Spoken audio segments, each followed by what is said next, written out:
शलोम everyone. परमेश्वर का प्रेम, आनंद और शांति आप सबके साथ बनी रहे। आशा करती हूँ आप सब अपने घरों में सुरक्षित और स्वस्थ हैं। आपका धन्यवाद करती हूँ, आप मेरी वीडियोस को देख रहे हैं और मैं परमेश्वर से प्रार्थना करती हूँ कि परमेश्वर के ईश्वरीय ज्ञान में आपको बढ़ाए और परमेश्वर के वचन हैं आपके जीवनों में बहुत सारी आशीष लेकर आए। आप जब सब्सक्राइब कर रहे हैं, शेयर कर रहे हैं, आपको परमेश्वर में बीच में होते हुए मैं आपका धन्यवाद करती हूँ। आज के वचन में जाने से पहले आइए हम प्रार्थना करते हैं। स्वर्गीय पिता, आज के दिन के लिए आपका धन्यवाद करते हैं। इस समय को अपने पवित्र सामर्थी नाम में मस्सा कीजिए, मेरे मुंह को अपनी महिमा के लिए इस्तेमाल कीजिए। हर सुनने वाले और देखने वाले हृदय के साथ बातचीत कीजिए प्रभु। अपने पिता परमेश्वर स्वर्गीय बुद्धि से भरिए ताकि हम तेरे वचन की गहराइयों तक पहुंच सके प्रभु जी। और हम तेरे अपनी आंखों को आपके साथ हाथों में देते प्रभु जी। हमारी आत्मिक आंखों को खोल दीजिए ताकि हम तेरे पिता परमेश्वर प्रभु अद्भुत वचनों को प्रभु समझ सके। प्रभु यीशु मसीह के नाम से मांगते हैं, आमीन। धन्यवाद करती हूँ परमेश्वर का एक बार फिर आपके साथ रूबरू होने का लिए अनुग्रह दिया। आज जब हम परमेश्वर के वचन में से पढ़ते हैं और दाऊद के जीवन को देखते हैं, दाऊद के जीवन में भी एक बार अकाल आया और 3 साल बीत गए थे अकाल को आते हुए। तो उसने 3 साल बाद परमेश्वर से पूछा कि आखिर इस अकाल का कारण क्या है। जब परमेश्वर ने उसे बताया तो वो परमेश्वर के सामने झुक गया और परमेश्वर ने अपना हाथ जो है इज़राइल से हटा लिया। परमेश्वर के इस दास ने दाऊद ने 3 साल बाद परमेश्वर से पूछा। आज जबकि 2 महीने से ज़्यादा हो गए हम कोरोना के बीच में जूझ रहे हैं, क्या कभी हमने पूछा है परमेश्वर से आखिर ये कोरोना क्यों? क्या आपके जीवन में कभी ऐसा आपके जहन में कोई ऐसा सवाल आया है? मेरे जहन में आया और मैं परमेश्वर से हमेशा पूछती थी आखिर ये कोरोना क्यों। और परमेश्वर ने अपने पाक वचन अपने दासों के ज़रिए इस बात को जाहिर किया और परमेश्वर का धन्यवाद करती हूँ। परमेश्वर ने आज मुझे मौका दिया कि परमेश्वर के पाक वचन को आपके साथ बांट सकूँ। जब हम परमेश्वर के वचन में से पढ़ते हैं, जब हम देखते कि परमेश्वर तो बहुत दयालु, कृपालु, विलम्ब से क्रोध करने वाला है, तो परमेश्वर के हम सोचते हैं कि परमेश्वर ऐसा ही है, लेकिन परमेश्वर का दूसरा रूप भी है। परमेश्वर न्याय करने वाला परमेश्वर है। परमेश्वर को गुस्सा भी आता है, परमेश्वर पाप से घृणा करता है, परमेश्वर रोष रूठ भी जाता है। परमेश्वर का ऐसा भी दूसरा रूप है।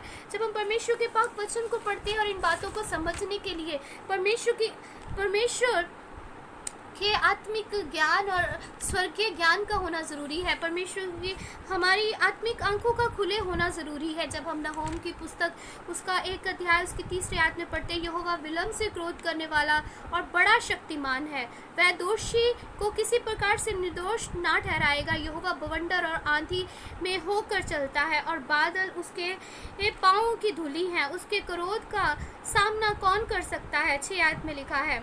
और जब उसका क्रोध भड़कता है तब कौन ठहर सकता है? उसकी जलजलाहट आग की नाई भड़क जाती है और चट्टान उसकी शक्ति से फट गिरती है।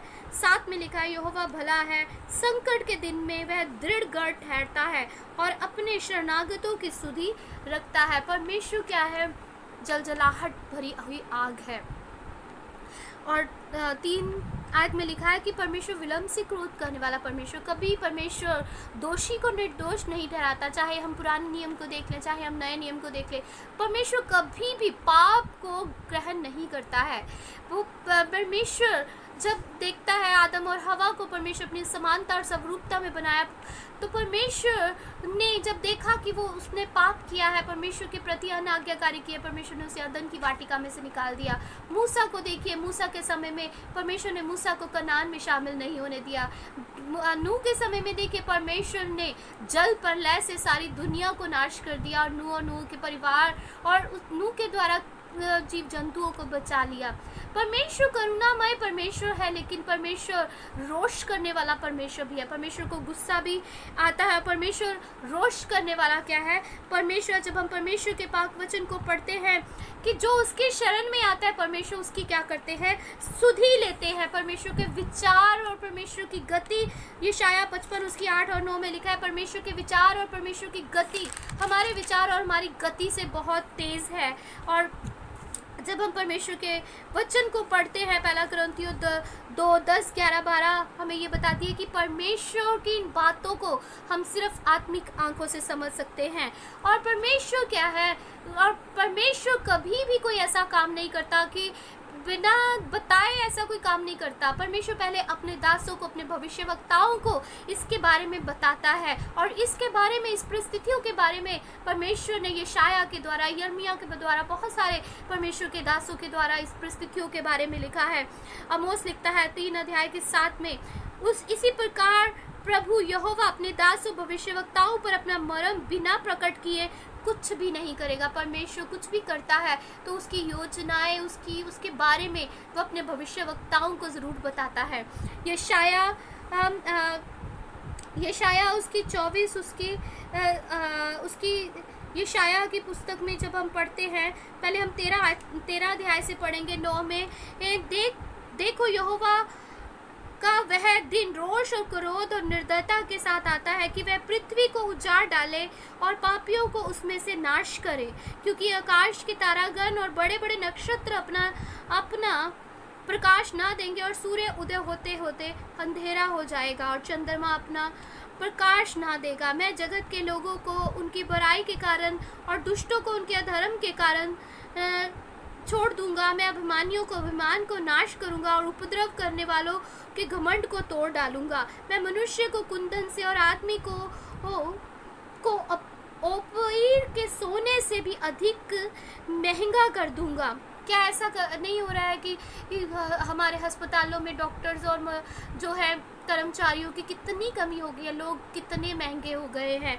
जब हम 24 को, यशाया 24 को पढ़ते हैं, 24 उसकी इन 5 आयत से जब हम पढ़ते हैं, वहाँ पे इस प्रकार लिखा है, पृथ्वी अपने रहने वालों के कारण अशुद्ध हो गई, क्योंकि उन्होंने व्यवस्था का उल्लंघन किया है और विधि को पलट डाला और सनातन वाचा को तोड़ दिया है।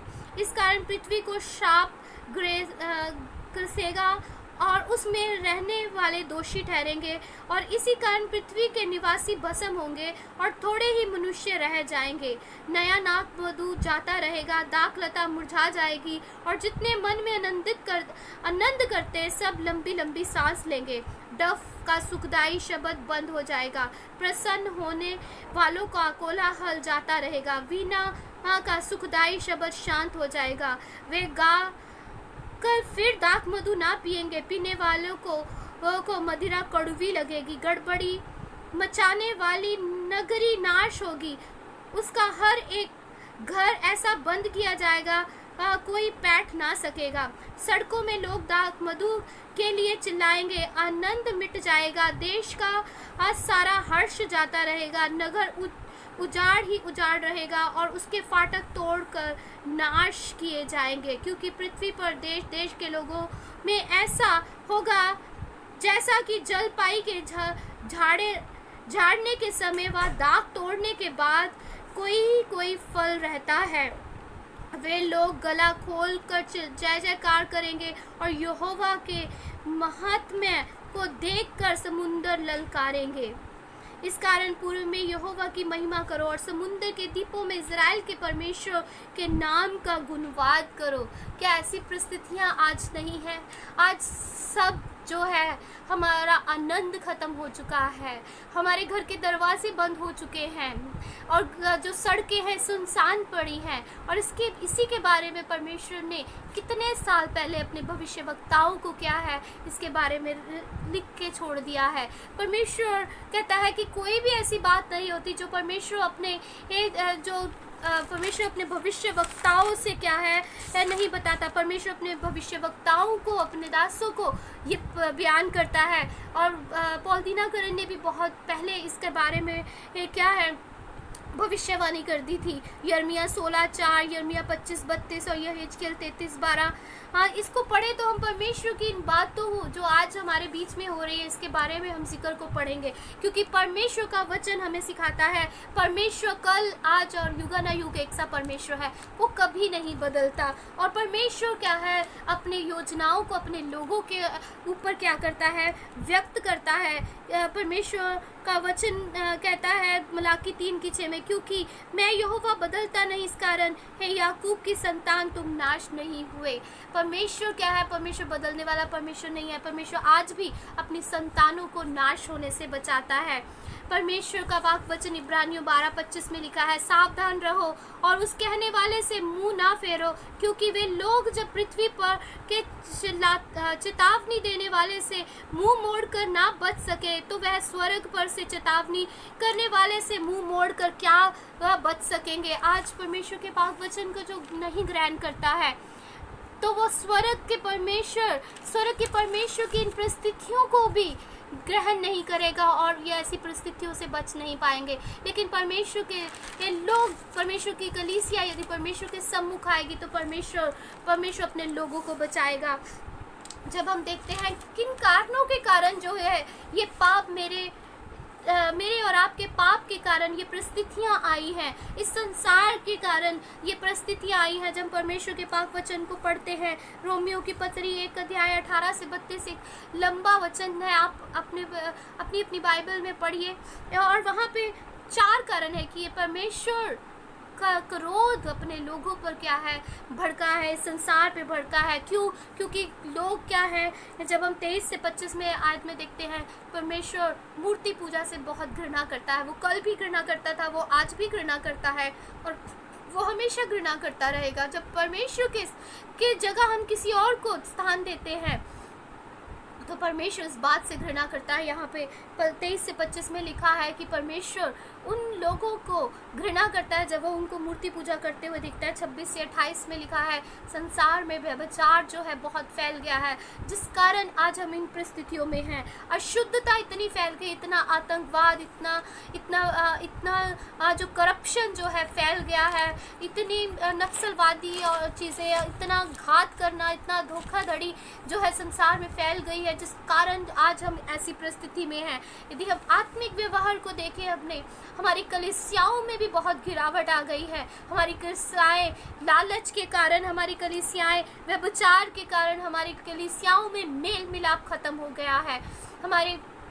हमारे जो और आजकल सेवकाई को लोगों ने खट्टी का साधन बना लिया है। परमेश्वर का वचन हमें सिखाता है जो लोग मजदूरी करते हैं वो मजदूरी के हकदार हैं, लेकिन हमारा मोटिव क्या है वो परमेश्वर जानता है। क्या हम सेवकाई सिर्फ पैसों के लिए कर रहे हैं या परमेश्वर के वचन को फैलाने के लिए कर रहे हैं? परमेश्वर हमारी कलीसियाओं में कमियों को देखता है। जब हम पढ़ते हैं 2 पत्रियाँ 2:15, उसका 2 कुरिन्थियों 2:17 में देखते हैं कि हमारी सेवकाई में मिलावट, हमारी सेवकाइयों में कमी आ चुकी है।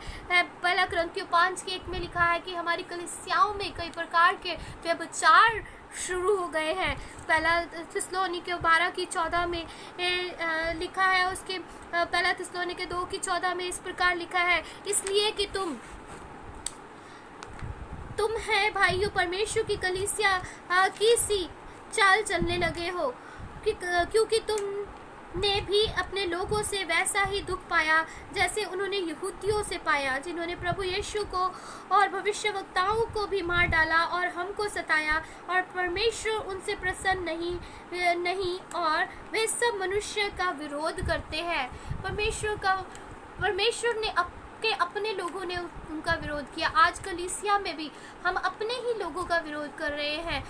कोई डिनोमिनेशंस के नाम पे झगड़ रहा है, कोई अपने परिवारों में यदि कोई उठता है तो हम उसका सहयोग नहीं करते। बाहर देखते हैं जब एक मंदिर बनता है, दूसरे मंदिर वाले लोग उसकी सराहना करते हैं, लेकिन हमारे परिवार में कोई परमेश्वर की सेवकाई के लिए उठता है तो हम क्या उसकी सहायता कर रहे हैं? हम अपने आप से पूछें कि हमारे सहयोगी जो परमेश्वर का काम बढ़ा रहे हैं, क्या हम उनको काम बढ़ाने में उसकी सहायता कर रहे हैं? क्योंकि हम चाहते हैं कि हम उठे। यूहन्ना बपतिस्मा देने वाला कहता है मैं घटूं और परमेश्वर हमारे बीच में से बढ़े, क्योंकि हम मेल मिलाप कराने वाले लोग हैं, हम मेल मिलाप बढ़ाने वाले लोग हैं, हम एक दूसरे को उठाने वाले लोग हैं। लेकिन ये चीज़ें आज हमारी कलीसियाओं में कम हो चुकी है, जिस कारण परमेश्वर का वचन हमें सिखाता है परमेश्वर हमसे नाराज़ हो चुका है। परमेश्वर का गुस्सा अपनी कलीसियाओं के ऊपर है। इब्रानियों 12:5 में लिखा है, और तुम उपदेश को जो तुम पुत्रों की न्याय दिया जाता है भूल गए हो कि हे मेरे पुत्र, प्रभु की ताड़ना को हल्की बात ना जान, और जब वह तुझको घुड़के तो हयाप मत छोड़। हालेलुया। परमेश्वर की ताड़नाओं को हम हल्का जान रहे हैं, परमेश्वर की ताड़नाओं को हम छोटा जान रहे हैं, उसको हल्की बात जान रहे हैं। परमेश्वर इब्रानियों 10:31 में कहता है कि जीवित परमेश्वर के हाथ में पड़ना एक बड़ी भयानक बात है। हालेलुया। परमेश्वर प्रेम करने वाला परमेश्वर है, लेकिन परमेश्वर अनख रखने वाला परमेश्वर है। यदि अपने जीवन को हम नहीं सुधारेंगे तो परमेश्वर के उस भयानक समय में परमेश्वर के सामने खड़े होने के हम योग्य नहीं होंगे, क्योंकि परमेश्वर का वचन हमें बताता है कि परमेश्वर भस्म करने वाली आग है। परमेश्वर का वचन हमें बताता है कि वो भस्म करने वाली आग है। हालेलुया। यदि हम आज की परिस्थितियों को बाहर देखें, और रोमियो 8:28 में इस प्रकार लिखा है, और हम जानते हैं कि जो लोग परमेश्वर के प्रेम को रखते हैं उनके लिए सब बातें मिलकर भलाई ही को उत्पन्न करती हैं, अर्थात उन्हीं के लिए जो उसकी इच्छा पर चलते हैं। मेरे प्रिय भाइयों बहनों, आज की जो परिस्थिति है, यदि मैं और आप परमेश्वर की इच्छा के अनुसार चलते हैं, यह हमारे जीवन में भलाई पैदा कर सकती है। ये क्वारंटाइन टाइम यदि हम क्वालिटी टाइम में बदल दें, परमेश्वर के चरणों में आ जाएं, तो परमेश्वर इसे हमारे लिए क्या है, उत्तम समय बना सकता है। क्योंकि परमेश्वर की करुणा इस कोरोना से बढ़कर है। परमेश्वर क्या है, इन सब चीज़ों से हटाकर हमें क्या है, परमेश्वर की करुणा में बढ़ा सकता है, क्योंकि उसकी करुणा सदा एक जैसी है। परमेश्वर कल, आज और युगानुयुग ऐसा है। परमेश्वर की करुणा सदा एक जैसी है। परमेश्वर का वचन हमें सिखाता है, कहते हैं ये सब चीजें हमारे लिए क्या है, आशीष बन सकती हैं। आज हम बाहर जाकर देखें, गंगा को करोड़ों पैसा लगाकर हम साफ नहीं कर पाए, आज वो गंगा पोल्यूशन के कम हो जाने से साफ हो चुकी है। हमारा आसमान साफ हो चुका है, हम आसमान को अपनी आंखों से ऊपर तक साफ देख सकते हैं। हमारा वायु प्रदूषण खत्म हो चुका है, हमारा ध्वनि प्रदूषण खत्म हो चुका है, रोड पर एक्सीडेंट खत्म हो चुके हैं, व्यभिचार सोशल डिस्टेंसिंग के कारण कम हो चुका है, रेप खत्म हो चुका है, करप्शन खत्म हो चुका है। आज और जगह जगह परमेश्वर अपने लोगों को दूसरों की मदद के लिए उठा रहा है। जो लोग कभी किसी को दान नहीं देते थे, आज वो लोग खड़े होकर लोगों को खाना खिला रहे हैं। मूर्ति पूजा खत्म हो गई है। परमेश्वर का वचन तो हमें सिखाता है कि परमेश्वर गिरजे गुरुद्वारे मंदिरों में रहना नहीं चाहता। हमारे दिल परमेश्वर का मंदिर है। आज हर एक दिल परमेश्वर के आगे झुक गया है, हर एक घर परमेश्वर का मंदिर बन गया है। घर में प्रार्थना, पारिवारिक प्रार्थनाएं जो है कितनी जोरों से बढ़ गई है, प्रार्थना सेल बढ़ गए हैं, कितने खुदा के दास लोग और ज्यादा परमेश्वर का काम तीव्रता से कर रहे हैं, आनंद से कर रहे हैं। परमेश्वर का कितना काम बढ़ गया है। और इस करुणा की वजह से, परमेश्वर की करुणा की वजह से ये कोरोना का समय हमारे लिए परमेश्वर की करुणा को ग्रहण करने का समय बन गया है। और परमेश्वर का पाक वचन जब हम देखते हैं, जब सुलेमान ने परमेश्वर के भवन की रचना की तो परमेश्वर ने उसे आशीष दी और उससे कहा कि दूसरा इतिहास उसका 7 और 13 से 14 पद जब हम पढ़ते हैं, यदि मैं आकाश को ऐसा बंद करूं कि वर्षा न हो व टिड्डियों को देश उजाड़ने की आज्ञा दूं, तो अपनी प्रजा में मरी फैलाऊं। यदि परमेश्वर मरी फैला देता है, परमेश्वर का पाक वचन हमें यहाँ पे सिखाता है, तब यदि मेरी प्रजा के लोग जो मेरे कहलाते हैं दीन होकर प्रार्थना करें और मेरे दर्शन के खोजी हो, तो यहाँ पर परमेश्वर का वचन क्या कहला रहा है, ये करुणा तो जल्दी से भाग जाएगा। ये तो भाग जाएगा यदि सारी कलीसिया एक मन होकर अपने घुटनों पर आ जाए। सारी कलीसिया परमेश्वर की, सारी कलीसिया परमेश्वर की, सारी दे परमेश्वर की प्रजा, यहाँ पर लिखा है यदि परमेश्वर की प्रजा के लोग जो मेरे कहलाते हैं दीन होकर प्रार्थना करें और मेरे दर्शन के खोजी होकर अपनी बुरी चाल से फिरे, तो मैं स्वर्ग में से सुनकर उनका पाप क्षमा करूंगा और उनके देश को ज्यों का त्यों कर दूंगा।